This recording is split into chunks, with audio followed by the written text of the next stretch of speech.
Singapore's making it more expensive for businesses that emit a large amount of greenhouse gases. The aim is to nudge them towards reducing their emissions. The carbon tax will be raised to 25 Singapore dollars per tonne for greenhouse gas emissions in 2024 and 2025. This will go up to $45 per tonne from 2026. Parliament has been told the progressive jumps will put the nation on track to achieve between 50 and 80 Sing dollars per tonne by the end of the decade. The move is being carried out in phases to ease the transition for businesses. Too low a carbon price will not provide sufficient incentive to make the necessary changes to achieve our emissions target. Too high a price will make the change too steep, erode competitiveness, and destabilize the corporate sector. The proposed carbon price was set after careful balancing the environmental, economic, and social needs of our country. All that within the intention of reaching our net zero pathway.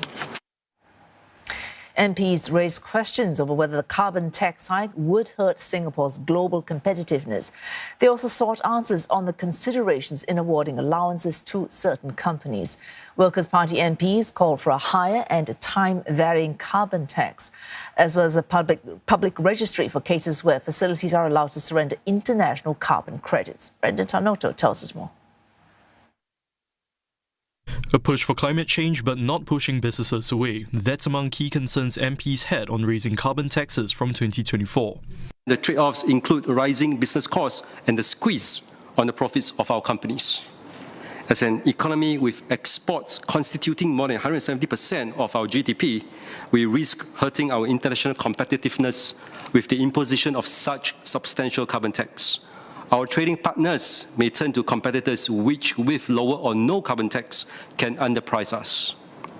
Meanwhile, the Workers' Party supports the proposed carbon tax pricing, but believes more can be done.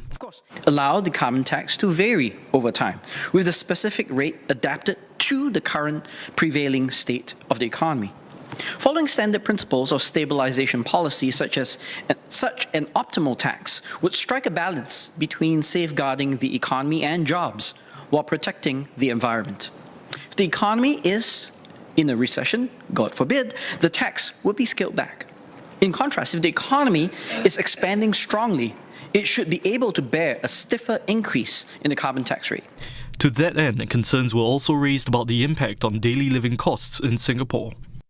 Higher costs, now and in the near term, is almost unavoidable, coinciding with the period in which costs of living are rising sharply. Electricity prices will go up because of the higher price of carbon. Public transport costs will likely go up too. It is heartening to hear the government's commitment to use part of the carbon tax revenues to help Singaporeans cushion the impact by way of, for example, more utilities rebates and public transport vouchers, for example. But can the government share more of its thinking about how it plans to deploy this? For whom? How much? MPs also touched on a transitionary framework set out in the bill. It seeks to prevent firms relocating to another jurisdiction with less stringent policies. This will be done through allowances limited to only a portion of companies' emissions, which will help to alleviate near-term competitiveness concerns. Having said that, the Workers' Party accepts the case for government allowances vis-à-vis the carbon tax paid by specific entities in principle. Allowances may be justified on two grounds. Firstly, that of attracting or retaining projects of a strategic nature where such projects are nationally important for job creation, job defense, or the dynamism of our economy. Secondly, that of creating more of a runway for large entities whose products and prices affect many households to transition to a lower carbon-emitting business model in cases where that is justified.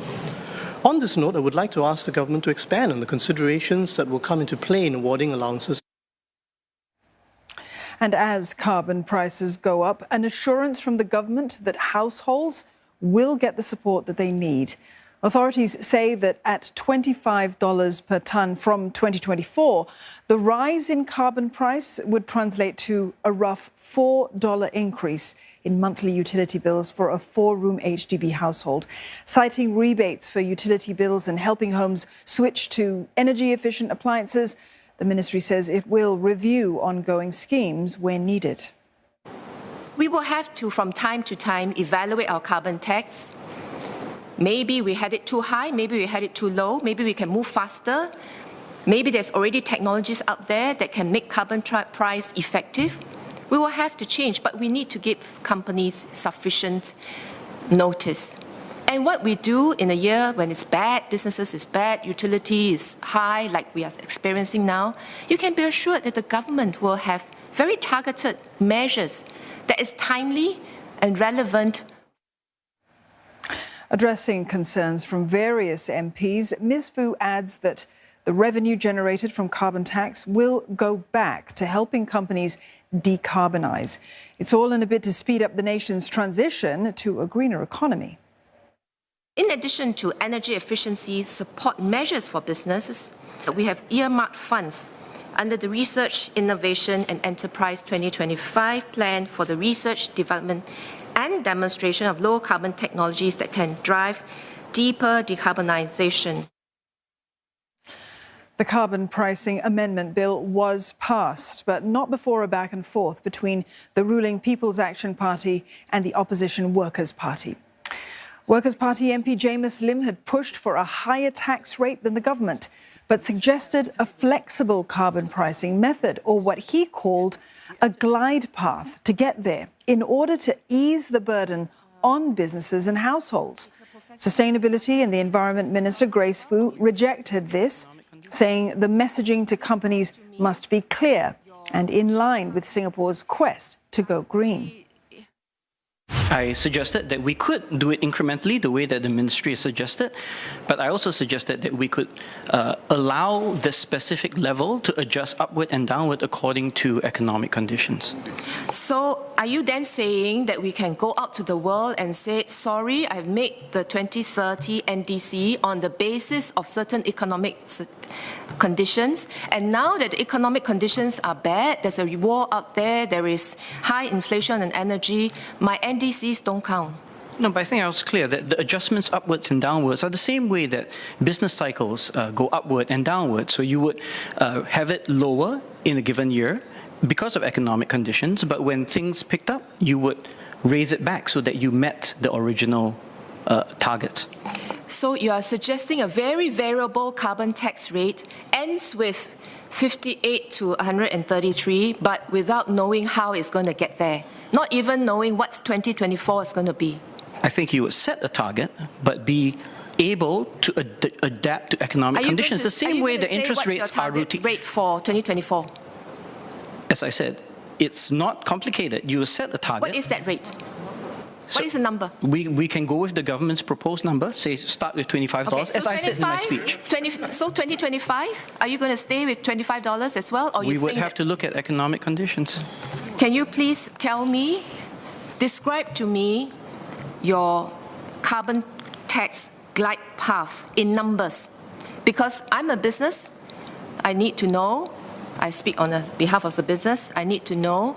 Can you please tell me with some certainty what is that variable portion? Even if you say 25 for 2 years to come, 45, I'm not too sure, but what will be the variation? So I'm happy to clarify. Again, we are not opposed to the original path. So for the next year and the subsequent year, we are comfortable with going with that $25 that was originally there. But I'm pushing for the flexibility to adjust it upward or downward just to take account of the fact that economic conditions may alter, the same way we do for interest rates. This is not a fiscal policy. This is a policy to change our energy mix and our energy use. So whether there is going to be an economic downturn or not, this is a change that we all need to make. If there is an economic problem, if there's interest rate problem, of course we have to deal with it. We have to deal with it in other ways. But the signal to the companies must be that this is a path that the government is going ahead. We will have to make investments with these numbers in mind. Bear it in mind that our investments in the petrochemical industry or in the power generation industry is multi-year. So if we have targets carbon tax rates that cannot be even certain for the next 4, 5, 6 years, how can they make long-term projections? I find it very difficult for companies to do that.